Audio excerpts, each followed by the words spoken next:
Would you look at that? They've come out with a new generation of the Spinpower, and this one is called the Spinpower Wireless. And of course, I know you can see the upgrade, and it has a wireless charging pad right on top. No more storage container or storage area for your tablet or your phone. I am really excited about this upgrade. Welcome back to another Jeff Reviews for you. As you saw, we are looking at yet another As Seen on TV item, and I know you're excited about that. So without any further ado, let's get right into the review. I will say that I'm a regular Spinpower user. I didn't think I was going to be based on my original video, but you know what? This sits right on my desk and I often stick my phone in this section, but I do wish that it would charge from up here. I'm excited to see this addition. Let's do a quick unboxing. Here we are unboxed. Of course, we have our Spinpower Wireless and we have our directions. The first thing I noticed just when looking at it, other than the charging pad on top, is this is much fatter than the original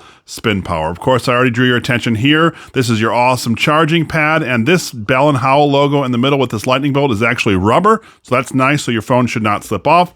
Just like the original Spinpower, there are 6 USB ports that go around, and then there are 4 power outlets. I purchased my Spinpower Wireless from my local As Seen on TV retailer for right around $30. It does come with a 45-inch retractable cord. I'm not sure why they didn't go for the full 48 inches to make it 4 feet, but it is 45 inches. I did measure it. I think it's kind of cool. There's an arrow here. I don't know if you can see that. And that just tells me the way I'm supposed to spin this to retract the cord. I'm holding the base and spinning the top. Now, if I get to a place just like this, I straighten it out and I keep going.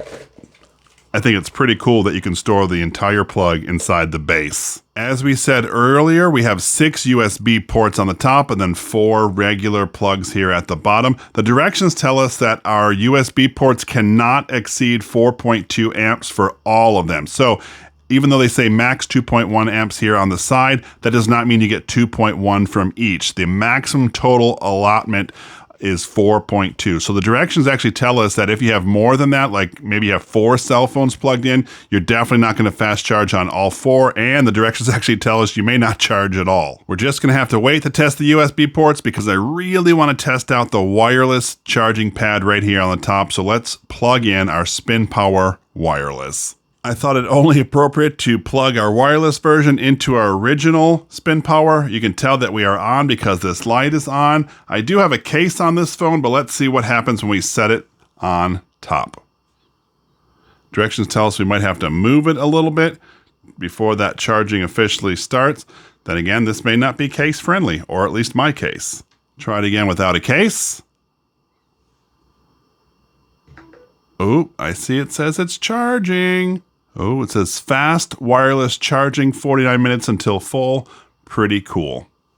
I was a bit stubborn, so I tried it again with my case, and it just took a little finagling, but I am charging with the case, and it did say fast charging a second ago, but at least that's good to know that if you move it around a little bit, your case might actually work. We are now going to test the USB ports on this device. I should say there are no USB-C ports on here, and I think that's a big mistake for this product because a lot of chargers are coming out with just a USB-C on one end and the phone charger part on the other. That's iPhone and Android. Anyway, I do have some USB cords that go to either Android or to iPhone, so let's test it out.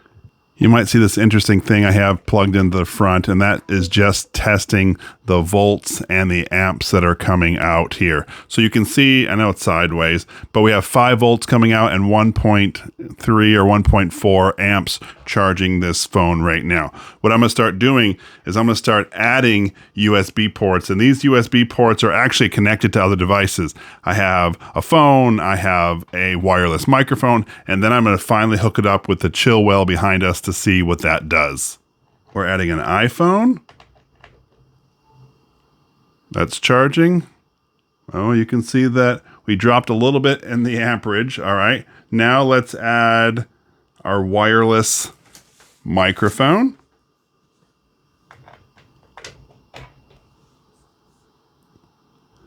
That one remains relatively stable. The last one we're going to do is we're going to plug in the chill well and then turn it on. We are plugged in. We should see something almost immediate because Chillwell has an internal battery, so that might start right away, but let's turn it on. You can see our amps just dropping. It is now consuming the power. The chill well is consuming most of the power from the USB ports. I was able to get my USB-C to plug into the bottom of this device. The only difficult part is I'm not reaching above a 0.49 as far as the amps coming out, and the phone tells me that it's going to charge. Let's see if I can get a picture here. You see that where it says 1 hour and 9 minutes until full? Or if I take this out and put it into the brick that it came with, and now says it's charging. Let's see if I can get a super fast in 22 minutes until full. So I've not been able to get any fast charging coming out of here, and I was able to plug the lightning cable into here. It just shows you that the USB ports do not support fast charging, whereas the plugs and the wireless charger on top do. For me, in the end, I'm really happy with the upgrade. Like I said before, I wish they did have USB-C ports on here, but I really like the option now to have the wireless charging. I don't mind necessarily losing my storage compartments because, well, I'll just lay my phone flat and it'll charge when it's sitting there.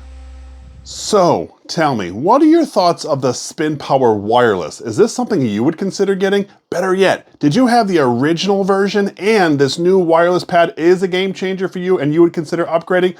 Let me know your thoughts down in the comment section below. I would love to hear from you. I do like the convenience of having all the different ports. Like right now I have 2 fans in here. I have 3 phones charging, 2 via wires and 1 via wireless. I've had my computer hooked up to this. I've had lamps hooked up to this. I really like the convenience of being able to hook all the devices. My only problem is it's a mess just looking at this. It's not tucked away neatly. Everything's just here and all your wires are around. That was my complaint of the first one, but if you can tuck this to the side and maybe drape your wires behind a desk against a wall or so, you might not see them, but that was my biggest complaint. In this video, we were looking at the Spinpower wireless. It's the upgraded version of the original Spinpower. So what did I think of it? Well, first things first, it came right in there at that $30 price point, and although that's higher than I like to see as seen on TV items, it is comparable with other items of similar use. In my opinion, swapping out the storage for the charging pad is a win-win situation. Although I like storing things on the top, you know what? Having that charging pad is much better. And I've charged Android phones and iPhones on there, and it worked great. I do think it's important to note that you can get fast charging from the top where that charging pad is and from the plugs, but not from the USB ports. And speaking of the USB ports, how come they didn't come out with the USB-C on this thing? That would have been awesome because a lot of chargers are coming out with that USB-C. That was my full review of the Spinpower wireless. If this is something that interests you, I will leave a link down in the description. This is Jeff with Jeff Reviews for You. As always, thanks for stopping by and I hope you have a great day. The directions warn you not to overload the Spinpower wireless, like you're not supposed to plug in a refrigerator, air conditioner, or even a space heater into this device. It's just really meant for small appliances. In the event that you do overload it, this switch will switch off. And see how that red light just turned off? Well, you're supposed to wait 60 seconds before turning it back on, but before you turn it back on, you're supposed to unplug whatever overloaded the system.